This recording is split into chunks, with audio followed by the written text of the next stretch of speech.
Welcome to the new and latest edition of the ABBA League magazine in this calendar year, as was of course the 15th round in which the teams all wanted to end the year on a high. The undefeated Crvena Zvezda hosted Cibona, undefeated in the last 5 games. Another good match took place in Zagreb, where Cedevita hosted Union Olimpija. Partizan was trying to make amends for that home loss to Krka, and Budućnost was defending their second place against Igokea. As always, we'll wrap things up with the best 5 actions of the round. First with the news though, the next phase of the European competition starts right after the turn of the year. Crvena Zvezda will feature in Group E of the EuroLeague along with Real Madrid, Panathinaikos, Galatasaray, Barcelona, Žalgiris, Alba and the defending European champion Maccabi as well. 3 teams from the ABBA League will feature in the Eurocup, Cedevita in Group I together with Virtus Roma, Saragossa and Krasni Oktyabr. Olimpija will feature in Group K along with Bayern, Bamberg and Dijon, while Budućnost is placed in Group H together with Gran Canaria, Banvit and Dinamo Sassari. Damir Markota has ended his collaboration with Cibona and leaves for BSB Istanbul. He averaged 12.8 points and 6.4 rebounds per game in the 12 games he played for the Blue from Zagreb, with whom he had of course an open contract. And Aleksandar Marelja has left Megalex for Ostende, Belgium. The 22-year-old, 207 centimeters tall, averaged 11.2 points and 4.6 rebounds for the outfit from Sremska Mitrovica.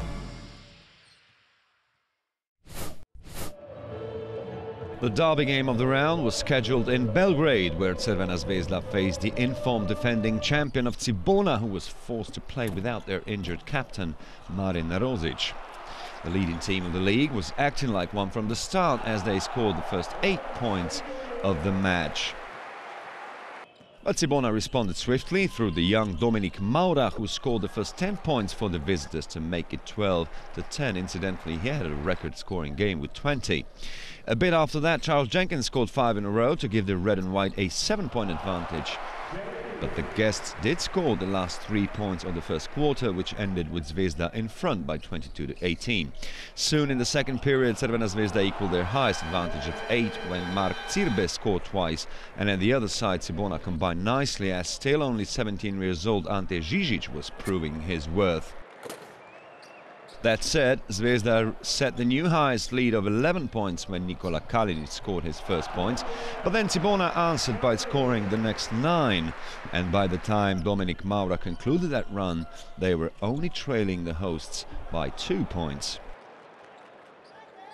Still, Zvezda managed to reopen a 9-point lead come the end of the first half when Boban Marjanovic made it 43-36.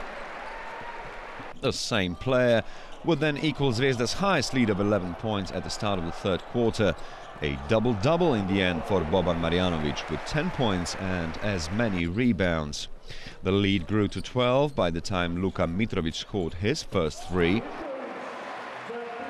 But the visitors did manage to cut the deficit back to 5 points before entering the last 10 minutes of the game when Jure Lalic made it 57-52. That prompted the home team to open the last period really well, scoring the first 8 points and escaping to a 13-point lead, with Nikola Kalinic able to contribute 6 points to that run with 2 3-pointers.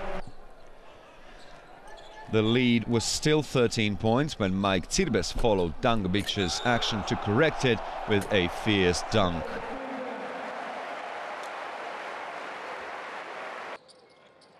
Kalinic scored 10 of his 15 points in the last period and was mainly responsible for a 17-4 run which had taken Zvezda to an 18-point lead and left the visitors without a chance of getting back into this game.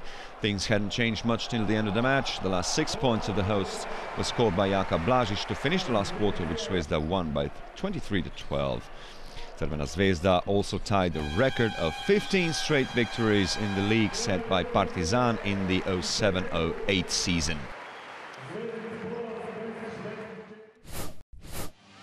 Cedevita had multiple motives to win against Union Olimpia in home court, as they wanted to make amends for the loss in Ljubljana and wanted to stay in touch with Budućnost for the second place battle as well.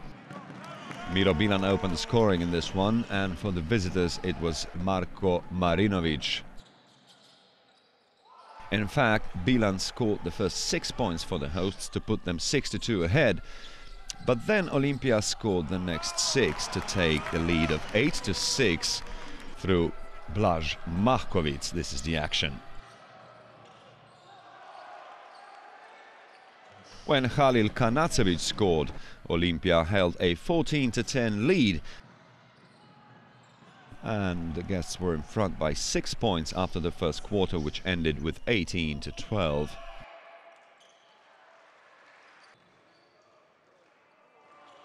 Olimpia was still in front by 5 points when Gregor Hrovat scored nicely under the basket, but the visitors were having a hard time scoring from distance, as they missed all of their 14 attempts in the first half. Having said that, Cedevita's 4 attempts also missed their targets, but the home team took the lead nonetheless through Ivan Ramljak. The home team was also in front at the interval of 32-29, as Mario Dilaš was the last player to score in it. First act of the second half was Olimpia finally scored for free in their 15th attempt, courtesy of Klemen Pripelic. Cedevita was still keeping distance though, as Rokolini Ukic made it 38-34. The gap had remained the same when the home team too managed to finally score from distance, courtesy of Ivan Ramljak, and a bit later Cedevita had opened up an 8-point advantage for the first time in the match, when again Ivan Ramljak drove to the basket successfully. Blaž Mahkovic then made sure the visitors wouldn't fall behind too much, as he scored twice in a row to set the result after the third period, which ended with 50-44. Soon in the last quarter, Mario Dilaš made sure Cedevita would take the new highest lead of 9 points. And soon after that, the gap rose to 13 when Luka Babic succeeded in scoring from distance. It wasn't the end of the story for the guests though, as Dino Muric closed the gap back to 9 points. He finished the game on a double-double with 13 points and 10 rebounds. And less than 2 minutes before time, Olimpia closed the gap to just 4 points when Mahkovic made the stolen ball count, as he rounded up a 9-1 run from the visitors. But after that, Olimpia just couldn't score anymore, and in the end, the win stayed at home, as Ante Dilaš set the final score of 66-60 to the hosts.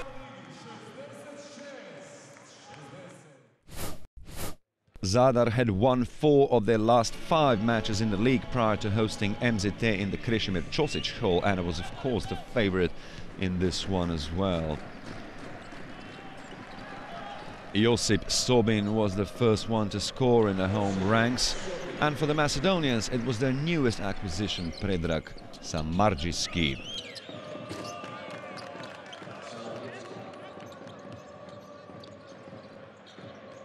Zadar was in front by 11-6 when their captain Ive Ivanov scored twice in a row, and the gap then soon rose to 12 points when James Florence rounded up a 13-2 partial for the hosts. The 15-point advantage after the first 10 minutes of play was also Zadar's biggest when Ive Ivanov made it 27-12.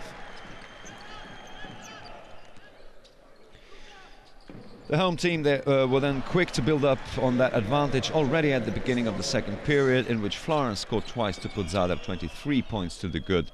MZT was mainly staying in it by being precise from the free throw line, as they were there often, but the gap was still big when Ivanov scored and made it 44-27. He was having a good game indeed, with record 24 points in the end. The half ended with 44-30, with Samardžićski the last player to score in it. Samardžićski also with a good performance, finishing it on 20 points and 11 rebounds. MZT then started the third period better, as Cvetkovic was able to cut the deficit to just 7 points after the interval, and then when Uroš Lučić scored for 3, the visitors were only trailing the hosts by 5. Couldn't quite catch up with them though, mainly because of Sobin's input, as he was the main force behind Zadar, reclaiming a double-digit advantage of 12. There was some hope restored for the visitors though, as Kirill Nikolovsky scored for 3 and closed the gap to 8 before entering the last 10 minutes of the game. At the start of the last quarter, Aleksandar Cvetkovic made sure the Macedonians would again trail Zadar by just 5 points. But then Ive Ivanov secured an 8-point lead after he had scored 5 in a row. But NZT was keen to make a complete comeback when Dixon scored and make it just 3 points behind. Again, Zadar would provide the answer through Josip Sobin. After his point, Zadar was 7 points in front, less than 2 minutes to go. It seemed Zadar had done enough, but MZT then charged for the last time, and after Cvetkovic was successful twice in a row, the deficit was again just 3 points, and that was immediately after this action which you saw. This is Cvetkovic being precise. But ultimately the visitors ran out of time as James Florence confirmed Zadar's win from the free throw line, and the game finished with 74-69.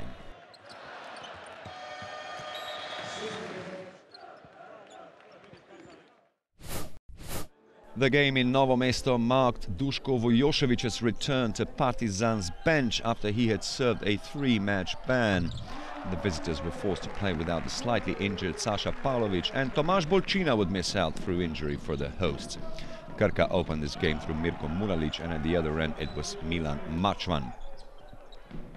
Krka was behind by a point when Mirko Mulalic scored his second 3-pointer, but that was followed by a run of 9 unanswered points by the guests, as Milos Saulevic was able to secure a 10-point lead for Partizan.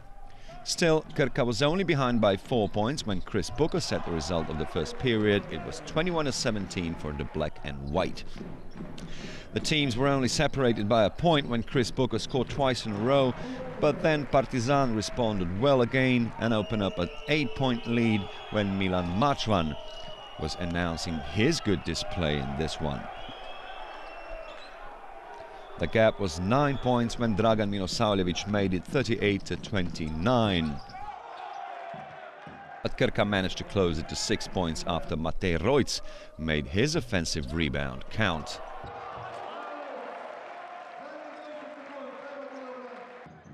After the interval, Partizan was quick to open up an 11-point lead for the first time in the match after Dragan Milosavljevic scored and drew a foul as well. Malcolm Armstead wasn't as prolific as in the first game against the black and white, as he only managed 18 points, and after 2 of those Krka was trailing the guests by 8. But Milan Mačvan was still causing a lot of problems to Krka's defense, and after his new points the visitors escaped to a 12-point lead. Jasmin Hukic then provided a few valuable points for Krka, after which the deficit was halved to 6. But this was Mačvan's night, in which he scored 24 points, and after he scored for 3, Partizan had a 9-point lead after 30 minutes of play. The home team then opened the last period well, as Jasmin Hukic scored twice for 3 and closed the gap to just 5 points. But soon after that, Partizan was back to 10 points in front, as Milenko Tepic scored 5 in a row. He also had a game of the season with 16 points to his name in the end.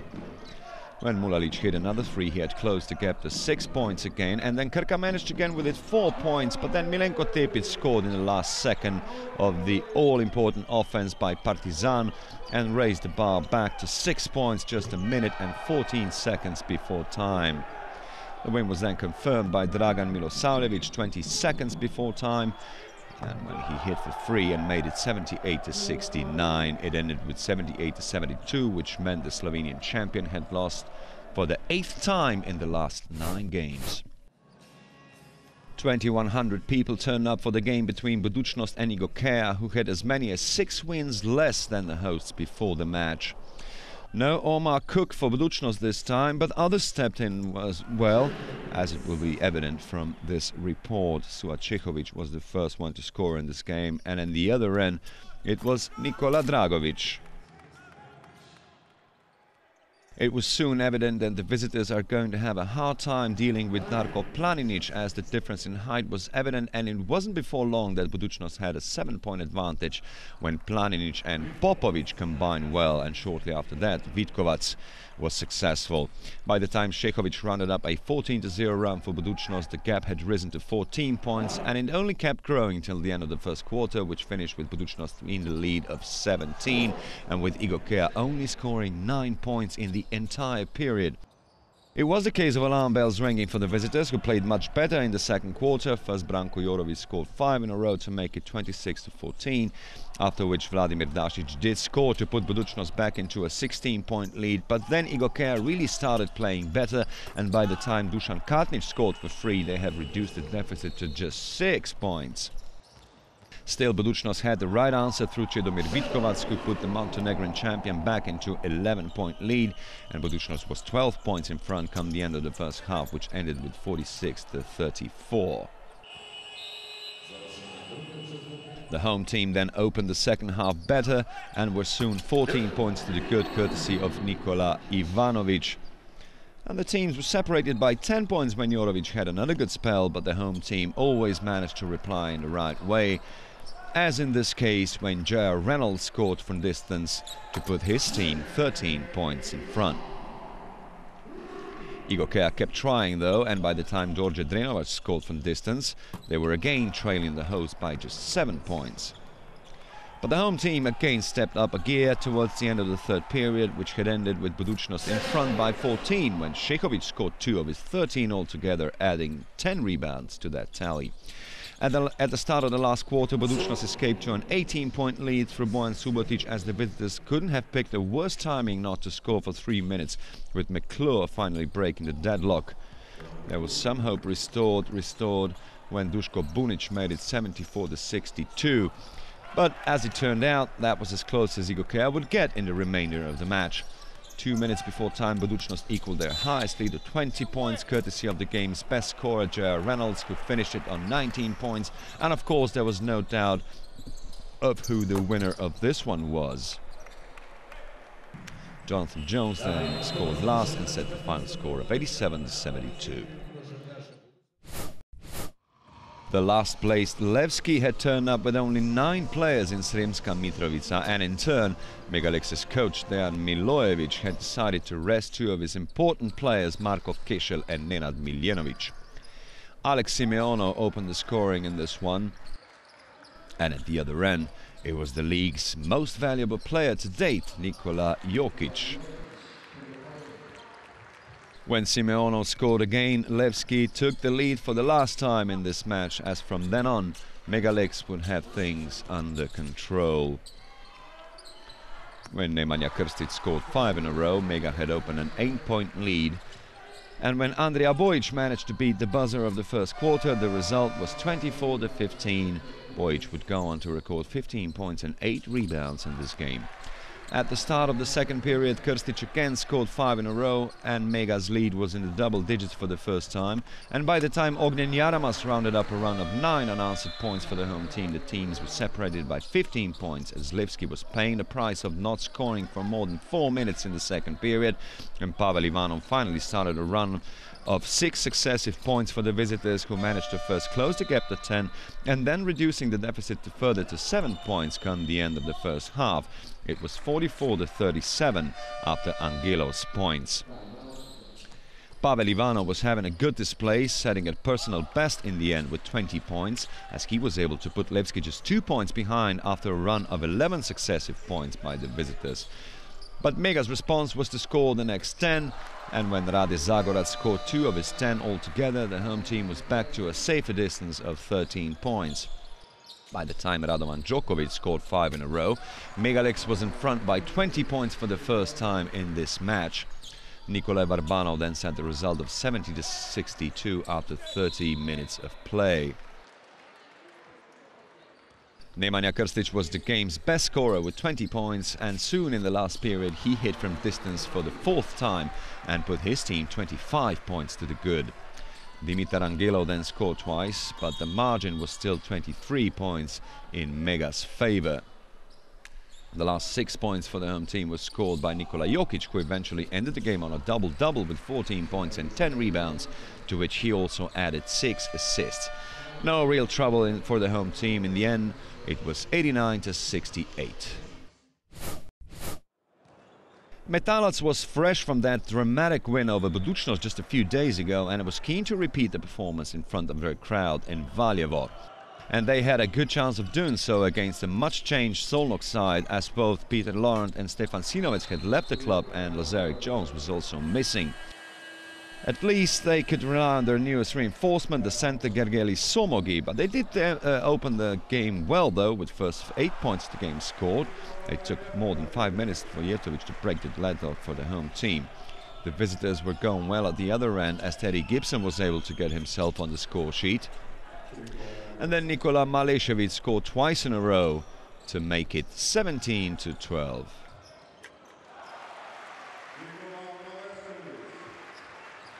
And the first period ended with Strahina Milošević putting the guests in front by 11-16. It didn't take long for Metalac to catch up with the visitors, as Petar Rakicevic made it 22-21, and they really should have taken the lead before, but were completely let down by their distance shooting, as they missed all of their 14 shots for 3. With Bader's point, Szolnok took a 3-point lead, and then in the final minute of the first half, Metalac had caught up with Szolnok through Marko Jošilo.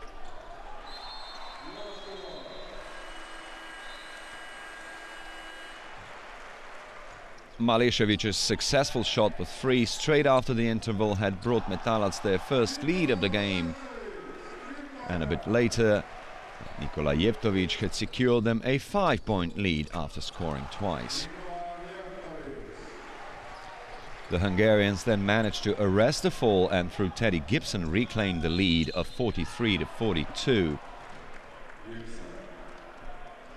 Nemanja Todorovic gave it back to the hosts in the next offense, but Szolnok managed to get themselves in front by 4 points come the end of the third quarter, courtesy of Strahina Milošević. At the start of the last period, Marko Jošilo managed to score twice from distance and take Metalac into a 52-51 lead. As Szolnok's players were getting more and more tired, Slobodan Džunđerski then managed to take advantage of that and put Metalac 5 points in front. Jošilo scored 10 of his 14 points in the last quarter alone, and in this case he made sure the home team were in front by 7 for the first time in the game.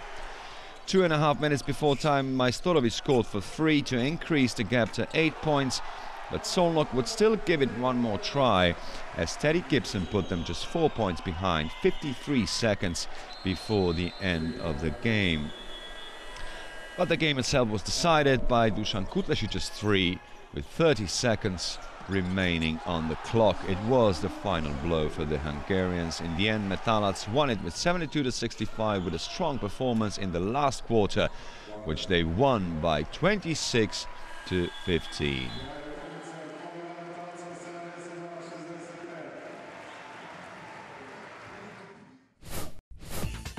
Crvena Zvezda equals Partizan's 15-game winning streak from the 07-08 season by beating Cibona. Cedevita in the end prevailing against Olimpia, as did Zadar against MZT. Partizan gets his revenge against Krka, and no problems for Budućnost and Megalex against Igokea and Levski respectively. Metalac's win against Szolnok is their second in a row.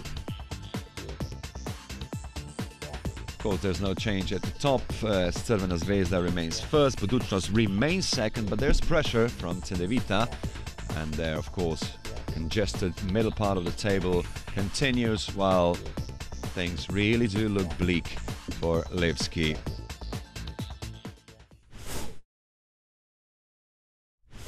And the most valuable player of this round is Zadar's Josip Sobin again. And again, it was a blistering performance from the center from Split. In the 30 minutes he played in the win over MZT, he managed 15 points, as many as 19 rebounds, which is of course the season's best in the league.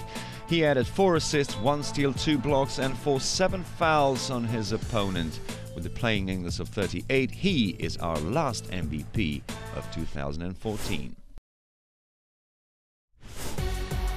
Now let's take a look at the best 5 actions of this last round in the calendar year. We start at number 5, this nice combination from Cibona, concluded by young Ante Žižić.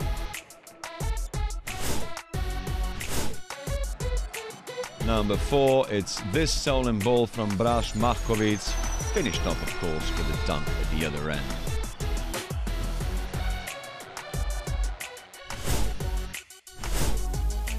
at number 3, another stolen ball and another dunk, this time from Nikola Jevtovic.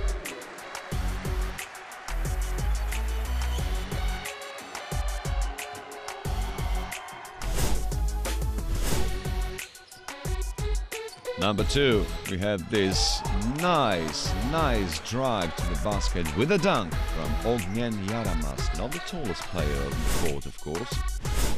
And at number 1, this is the best action of this round. Mike Tsirbes, a dunk, drew a foul as well, and of course was following the action of Dangovic pretty nicely in the beginning. This is our best action of the round. The 16th round and the first in 2015 kicks off on Saturday with Levski facing Zadar. Krka will have a hard time in Valjevo, as will Solnok in Laktashi. Both derby games will feature on Sunday, first Partizan against Cedevita, followed by Union Olimpia against Crvena Zvezda. The round will close on Monday with Cibona hosting Megalex. And that wraps things up for today and for the year, and of course we wish you all a very happy new year.